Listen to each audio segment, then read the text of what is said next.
दिल्ली के वसंत कुंज के एक आश्रम में छात्राओं से छेड़खानी, संस्था के संचालक पर छात्राओं ने लगाया आरोप, आरोपी की लग्जरी कार बरामद। आश्रम संचालक चैतन्यानंद की तलाश में जुटी पुलिस वसंत कुंज नॉर्थ थाने में केस दर्ज, कार पर लगा रखी थी यूएस की फर्जी नंबर प्लेट। छेड़खानी के आरोपी चैतन्यानंद पर पहले से भी कई आपराधिक मामले, 2009 में डिफेंस कॉलोनी में धोखाधड़ी और छेड़खानी का केस हुआ दर्ज। 2016 में भी छेड़छाड़ के मामले में एफआईआर दर्ज हुई थी। छात्राओं के आरोपों के बाद श्रृंगेरी शारदा पीठ ने स्वामी चैतन्यानंद सरस्वती से सभी संबंध तोड़े। श्रृंगेरी शारदा पीठ ने बयान जारी कर दी जानकारी। श्रृंगेरी मठ की जमीन पर बना है इंस्टीट्यूट, संचालन में भी है मठ का इन्वॉल्वमेंट। भिलवाड़ा में महिला ने अपने मासूम बच्चे के मुंह में पत्थर ठूसकर जंगल में फेंका, ग्वालों ने बचाई मासूम की जान, अस्पताल में इलाज जारी। कोलकाता में फिलहाल बारिश बंद, कल हुई भारी बारिश से अभी भी निचले इलाकों में कई फीट तक पानी भरा, अभी भी निचले इलाकों के घरों और दुकानों में भरा है पानी। बारिश से दुर्गा पंडालों को भारी नुकसान, दुर्गा पूजा में मेला लगाने वाले लोग भी परेशान, मेला लगने वाले स्थानों पर भरा है पानी। पश्चिम बंगाल में भारी बारिश की वजह से आज और कल सभी शिक्षण संस्थान बंद, समय से पहले सरकार ने किया दुर्गा पूजा की छुट्टियों का ऐलान। कोलकाता के टंगरा इलाके में अभी भी भरा है पानी, सड़कों पर जल जमाव होने से ट्रैफिक बुरी तरह से प्रभावित। पश्चिम बंगाल में नेता प्रतिपक्ष शुवेंदु अधिकारी ने कोलकाता में बारिश से तबाही के लिए ममता सरकार को ठहराया जिम्मेदार, कहा मौसम विभाग की चेतावनी के बावजूद नहीं किए गए बचाव के उपाय। शुवेंदु अधिकारी ने बारिश से हुई मौत के लिए सीईएससी के चेयरमैन, कोलकाता के मेयर और पुलिस कमिश्नर पर एफआईआर दर्ज करने की मांग की, कहा बारिश से मारे गए लोगों के परिवार को 1-1 करोड़ का मुआवजा और नौकरी दी जानी चाहिए। सोलापुर में भारी बारिश से बढ़ा सीना नदी का जलस्तर, कई इलाकों में बाढ़ जैसे हालात, किसानों को भारी नुकसान। सोलापुर के करमाला पहुंचे डिप्टी सीएम अजीत पवार, बाढ़ से हुए नुकसान का लिया जायजा, किसानों से भी की बात। बेंगलुरु में बीजेपी कार्यकर्ताओं का कांग्रेस सरकार के खिलाफ प्रदर्शन, गड्ढों की समस्या को लेकर जताया विरोध। पटना के सदाकत आश्रम में कांग्रेस वर्किंग कमेटी की बैठक, खड़गे और राहुल समेत 170 सदस्य शामिल, बिहार चुनाव, एसआईआर और वोट चोरी पर चर्चा। पटना के सदाकत आश्रम में सीडब्ल्यूसी की बैठक शुरू होने से पहले मल्लिकार्जुन खड़गे ने राष्ट्रीय ध्वज फहराया, राहुल गांधी भी रहे मौजूद। पटना में बिहार चुनाव को लेकर सचिन पायलट बोले, बिहार की राजनीति में कई उतार चढ़ाव आए हैं, इसके कारण लोग बदलाव चाहते हैं। सलमान खुर्शीद ने भी बिहार में बदलाव की बताई जरूरत, बोले राहुल गांधी ने बदलाव के लिए बहुत मेहनत की है। बिहार चुनाव से पहले सीपीआई-एमएल महासचिव दीपांकर भट्टाचार्य ने बढ़ाई आरजेडी की टेंशन, महागठबंधन में 40 सीट की मांग की, पिछले चुनाव के स्ट्राइक रेट का दिया हवाला। महागठबंधन में शामिल नहीं किए जाने पर बोले असदुद्दीन ओवैसी, बिहार की जनता देख रही है बीजेपी की बी टीम कौन। अख्तरुल ईमान ने तेजस्वी को पत्र लिखकर मांगी थी 6 सीटें।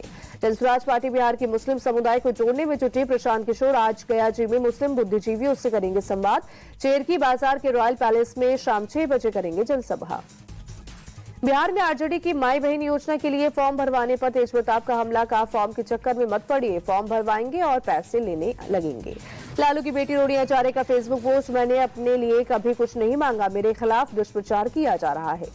जीएसटी सुधारों के बाद सीएम योगी ने बाजार का किया दौरा, लखनऊ में दुकानदारों और स्टोर मालिकों से बात की। सीएम योगी बोले, जीएसटी सुधार की धूम पूरे देश में सुनाई दे रही, समाज के हर वर्ग को लाभ मिल रहा है।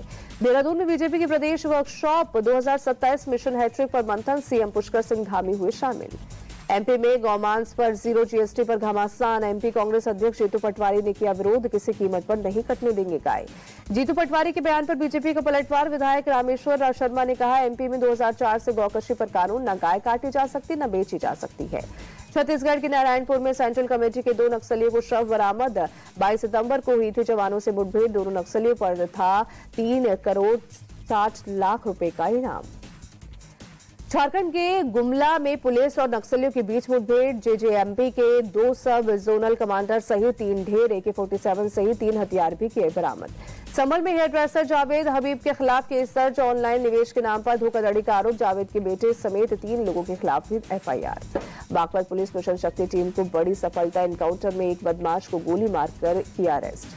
सीतापुर में बीएसए पर उन्हीं के ऑफिस में प्रिंसिपल ने बरचाई बेल्ट, फोन भी छीनकर तोड़ा, आरोपी प्रिंसिपल को पकड़कर ले गई पुलिस। इसलिए गोंडा में बीजेपी विधायक और ब्लॉक प्रमुख के समर्थकों के बीच हिंसक झड़प, नारेबाजी को लेकर हुआ विवाद, दोनों तरफ से जमकर चले पत्थर, मारपीट में दोनों तरफ से 6 लोग घायल, घायलों को अस्पताल में कराया गया भर्ती। हंगामे के बीच मौके पर पहुंची पुलिस ने बिगड़े हालात पर काबू पाया। यूपी के लखीमपुर खीरी में कोचिंग सेंटर में छात्रा से छेड़खानी, सीसीटीवी में कैद हुई मनचले की हरकत, पुलिस ने आरोपी शहबाज को किया गिरफ्तार। मेरठ में ड्यूटी पर जा रही महिला नर्स पर एसिड अटैक, महिला के दोनों हाथ झुलसे, हमला करने वाले किशोर की तलाश में पुलिस। प्रतापगढ़ में संदिग्ध चोर की पिटाई, ग्रामीणों ने लाठी डंडे से पीटा, वीडियो सोशल मीडिया पर वायरल। यूपी के बहराइच में भेड़िए का आतंक, लगातार गांव वालों पर भेड़िए का हमला जारी, 4 दिनों में भेड़िए ने 2 बच्चों पर किया हमला। बिजनौर में फिर दिखा गुलदार, राहगीर ने बनाए वीडियो, इलाके में दहशत का माहौल। राजस्थान के नागौर में गौशाला कर्मचारियों के हमले में बस में सवार कई यात्री घायल, पुलिस ने 14 आरोपियों को हिरासत में लिया। मुंबई में बेटे ने कराई बुजुर्ग पिता की हत्या, 6.5 लाख की दी थी सुपारी, पुलिस ने 3 आरोपियों को अरेस्ट किया। पंजाब के मोगा में किसान संगठनों ने डिप्टी कमिश्नर को सौंपा ज्ञापन, पराली के मुद्दे पर सरकार से ज्यादा मुआवजे की मांग की। तमिलनाडु के गुडालूर में खतरनाक जंगली हाथी को पकड़ा गया, वहीं जंगली हाथी के हमले में 12 गांव वालों की हुई मौत। राजस्थान के सांभर झील में समय से पहले प्रवासी पक्षी का जमावड़ा, हजारों की संख्या में पक्षियों ने जमाया डेरा, भारी संख्या में पक्षियों को देखने पहुंचे लोग। शारदीय नवरात्रि का आज तीसरा दिन, कटरा में माता वैष्णो देवी मंदिर में भक्तों की उमड़ी भीड़। हरिद्वार की माया देवी मंदिर में हुई सुबह की आरती, शारदीय नवरात्रि के तीसरे दिन की पूजा जारी। शारदीय नवरात्रि के तीसरे दिन अंबाला में भी उमड़ी भीड़, भंजनी काली माता मंदिर में भक्तों ने की पूजा अर्चना। कर्नाटक के हावेरी में नवदुर्गे मंदिर में देवी देवताओं को फूलों से सजाया गया, शारदीय नवरात्रि के तीसरे दिन भक्तों ने की पूजा अर्चना। गृह मंत्री अमित शाह ने गांधीनगर में नवरात्रि की पूजा की, बहुचर माता मंदिर में परिवार के साथ की देवी की आरती। गृह मंत्री अमित शाह गांधीनगर के गरबा कार्यक्रम में हुए शामिल, हजारों की तादाद में लोग गरबा खेलने पहुंचे। गुजरात के राजकोट में नवरात्रि में प्राचीन गरबा का आयोजन, भारी संख्या में गरबा देखने पहुंचे लोग, संगीत की धुन पर झूमते नजर आए कलाकार। नवरात्रि में गुजरात के अहमदाबाद में गरबा का आयोजन, गरबा के दौरान कई झांकियां दिखाई गई, लोग जमकर मस्ती करते नजर आए। दुर्गा पूजा को लेकर भोपाल में निर्देश, आईडी कार्ड चेक करने के बाद ही मिलेगी एंट्री, जिला प्रशासन ने जारी की एडवाइजरी। जयपुर में भी गरबा आयोजन को लेकर अलर्ट, बीजेपी विधायक बाल मुकुंद आचार्य का बयान, महोत्सव में गैर सनातनियों को प्रवेश नहीं। हैदराबाद में भी कलावा तिलक लगाकर मिलेगी एंट्री, पंडालों के बाहर वीएचपी बजरंग दल वर्कर का एक्टिव, महिला सुरक्षा को लेकर कई पंडालों में हड़ताल।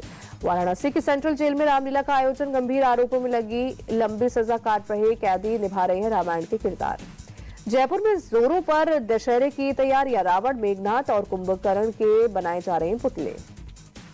न्यूयॉर्क में अमेरिका भारत रणनीतिक साझेदारी फोरम में बोले पीयूष गोयल, भविष्य में ऊर्जा उत्पादों पर अमेरिका के साथ हमारा व्यापार बढ़ेगा।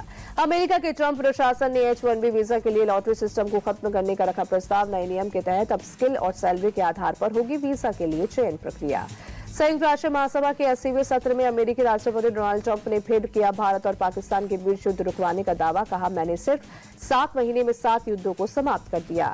राष्ट्रपति ट्रंप ने संयुक्त राष्ट्र पर खड़े किए सवाल, कहा दूसरे देशों में शांति के यूएन के सारे दावे खोखले, संयुक्त राष्ट्र के काम भी मुझे ही करने पड़ रहे, किसी राष्ट्रपति या पीएम ने मेरी मदद नहीं की।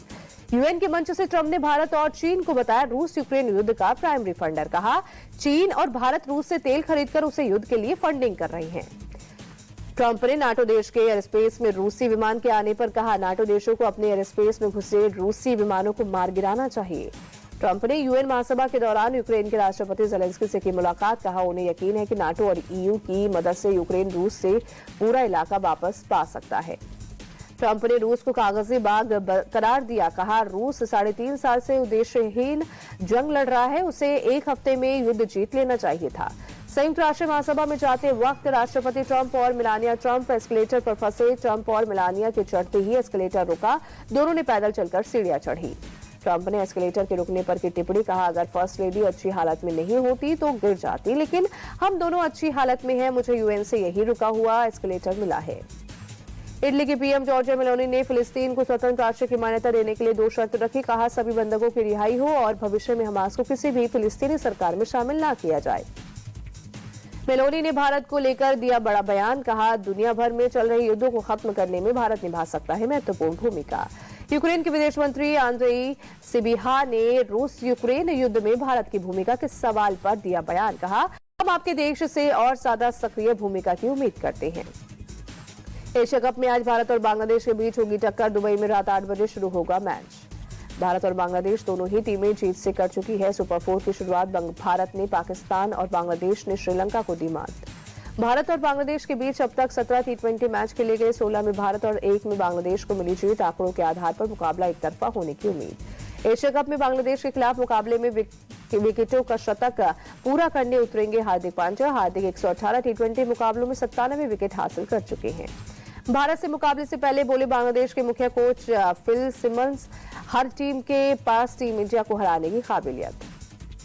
भारत के खिलाफ मुकाबले से पहले लिटन दास के चोटिल होने की आशंका। आईसीसी एकेडमी ग्राउंड में ट्रेनिंग के दौरान पीठ में हुआ खिंचाव। पाकिस्तान ने श्रीलंका को 5 विकेट से हराया। पाकिस्तान के फाइनल में जगह बनाने की उम्मीद बरकरार। श्रीलंका फाइनल की रेस से लगभग बाहर। पाकिस्तानी टीम ने 134 रन का टारगेट 19वें ओवर में चेज किया। मोहम्मद नवाज और तलत के बीच छठे विकेट के बीच हुई 58 रन की साझेदारी ने जीत दिलाई।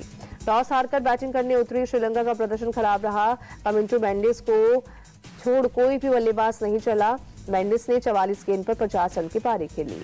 पाकिस्तान से शाहिन शाह अफरीदी ने 3 विकेट झटके। हारिस रऊफ और तलत हुसैन को 2-2 विकेट मिले। तलत को प्लेयर ऑफ द मैच भी चुना गया। भारतीय बल्लेबाज श्रेयस अय्यर ने टेस्ट क्रिकेट से लिया ब्रेक। वेस्टइंडीज के खिलाफ चयन से पहले बीसीसीआई को पीठ दर्द की दी जानकारी। विदेशी लीग में बचेगा आर अश्विन का डंका। यूएई और ऑस्ट्रेलिया की टी20 लीग में मचाएंगे धमाल। यूएई के आईएलटी और ऑस्ट्रेलिया की बीबीएल लीग में खेल सकती हैं अश्विन।